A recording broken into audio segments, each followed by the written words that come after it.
Nesse vídeo falaremos sobre controle de fluxo em Rust. Em primeiro lugar, temos nossas expressões básicas. Por exemplo, aqui queria uma variável chamada a e definir igual a 5. Se a for maior que 5, vai ser imprimido valor maior que 5. Se a for maior que 3 e menor que 5, será printado valor maior que 3. Caso nenhuma das condições seja favorecidas, vai ser printado valor menor ou igual a 3.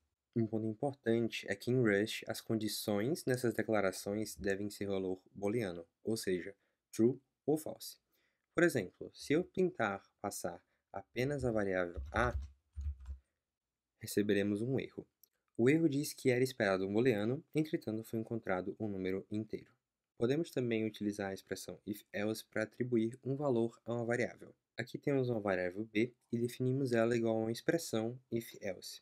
Se a for maior que 5, então b será um valor 1 positivo.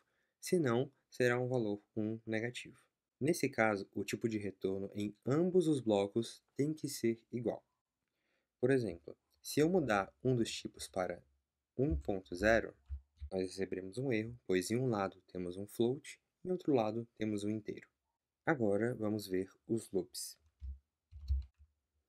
O primeiro tipo de loop é simplesmente chamado loop, e ele será executado para sempre, ao menos que você saia explicitamente do código. Vamos testar para ver como se comporta esse loop.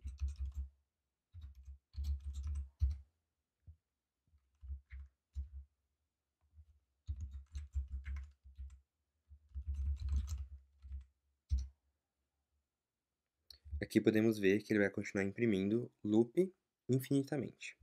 Para sair desse laço de repetição, podemos escrever a declaração break.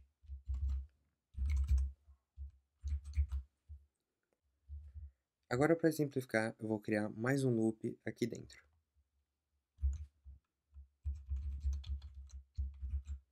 Perceba que depois que adicionei esse loop interno, quando utilizarmos o break, ele só sairá do loop interno e continuará nesse loop externo aqui. Nós podemos corrigir isso com labeling, que significa nomear um dos loops. Por exemplo, vou nomear o laço externo como alter.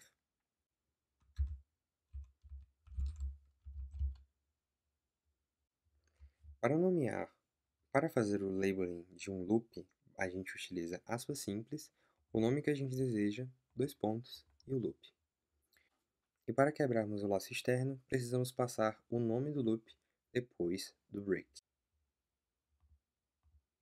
No loop, também podemos retornar valores desse laço. Por exemplo, vou criar uma variável chamada x, vou defini-la igual ao loop, e dentro dele vou usar o break, e aqui o nosso valor de retorno, que no caso vai ser 5. Esse exemplo de loop com o retorno não é muito útil, mas você pode usar o mesmo padrão, por exemplo, para continuar tentando uma operação até que ela tenha sucesso e depois usar o valor de retorno para uma variável externa. Visto isso, vamos falar sobre while loops.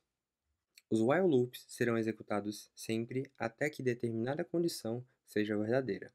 Por exemplo, na nossa variável a, eu atribuí o valor 0, e nosso while, enquanto a for menor que 5, ele continuará imprimindo o valor de a. E logo depois acrescentaremos 1 a esse valor. Aqui nós vamos receber um erro, pois todas as variáveis em Rust, por padrão, são imutáveis. Então vamos aqui e tornar a variável a mutável. Agora vamos falar sobre for loops.